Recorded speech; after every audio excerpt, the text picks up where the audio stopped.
Halos 5,000 pasahero ang stranded sa iba't ibang pantalan sa bansa. Tuloy-tuloy naman ang pamahagi ng tulong sa kanila ng Department of Social Welfare and Development. Nagbabalik si Floyd Bren sa sentro ng balita.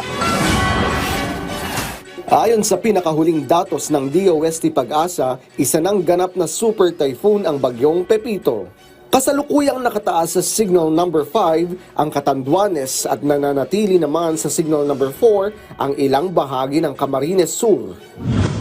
Samantala, sa huling ulat ng Philippine Coast Guard, halos 5,000 pasahero kasama ang truck drivers at cargo helpers ang stranded sa 61 pantalan sa bansa dahil sa masamang panahon dulot ng bagyong Pepito.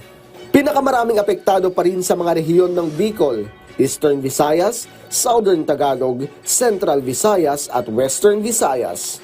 Bukod naman sa mga pasahero, halos 2,000 rolling cargos at 26 na barko at ilang motor bangka ang hindi makabiyahe. Ilang opisyal din ng mga pantalan ang nagkansela sa mga scheduled na biyahe at nagpaalala sa publiko. Manatili po tayong informed, manood po tayo ng balita dahil doon po tayo makakakuha ng accurate na information. Manatili po tayo sa ating mga tahanan kung hindi rin lang po ganun ka-importante ang ating mga dapat.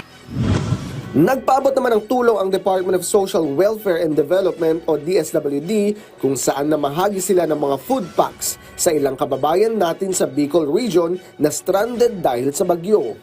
Patuloy naman na binabantay ng DSWD, FO5 at ilang Municipal Quick Response Teams o MQRTs ang ilang pantalan sa buong rehiyon ng Bicol para masuri ang sitwasyon at agad makapagbigay ng tulong. Inaasahan din ang storm surge na nasa mahigit 3 metro lalo na sa Eastern and Southern Luzon and Samar Island. Floyd Brens para sa Pambansang TV sa Bagong Pilipinas.